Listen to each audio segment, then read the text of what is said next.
श्री शिवाय नमस्तुभ्यम। हर हर महादेव मेरे प्यारे शिव भक्तों।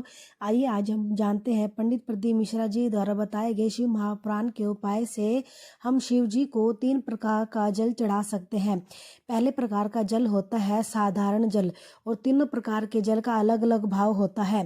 पहले प्रकार का जल है साधारण जल, जो हम घर से लोटे में लेकर जाते हैं।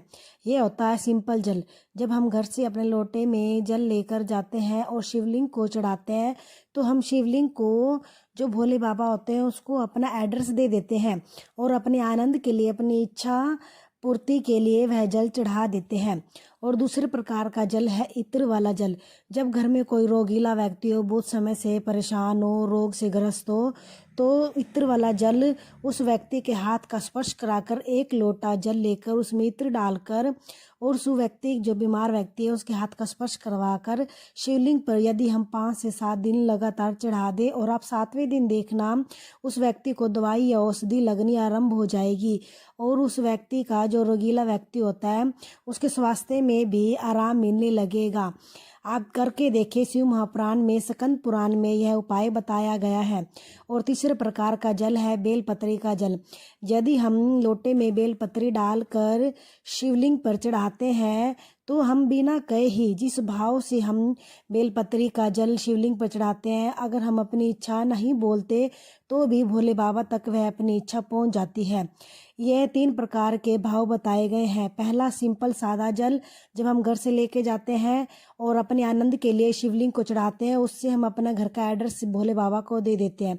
तीसरे प्रकार का जल, जो रोग से ग्रस्त व्यक्ति होता है, वह होता है इत्र वाला जल। यदि हम उस व्यक्ति के हाथ का स्पर्श कराकर शिवलिंग पर चढ़ाते हैं तो वह व्यक्ति ठीक हो जाता है। और तीसरे प्रकार का जल है शिवलिंग पर बेलपत्री डालकर, लोटे में बेलपत्री डालकर जो जल चढ़ाते हैं, वे हम बिना कहे ही भोले बाबा को अपनी इच्छा बता देते हैं और भोले बाबा वह उस इच्छा की पूर्ति जरूर करते हैं। हर हर महादेव। बाबा जी का नाम लेकर प्रार्थना करके यदि हम पुराण के ये उपाय करते हैं तो हमारी जरूर इच्छाएं पूरी होती हैं और हमारी सभी समस्याएं ठीक हो जाती हैं। मैं आपको शिव महापुराण में बताए गए इन उपायों को बताने का प्रयास कर रही हूँ। यदि आपको यह प्रयास अच्छा लगे, बताए गए उपाय अच्छे लगे, तो हमारे वीडियो को सब्सक्राइब करें, हमारे चैनल को सब्सक्राइब करें, लाइक करें, शेयर करें, कमेंट करें और इन और नए उपायों के लिए नोटिफिकेशन के लिए बेल आइकन को दबाएं।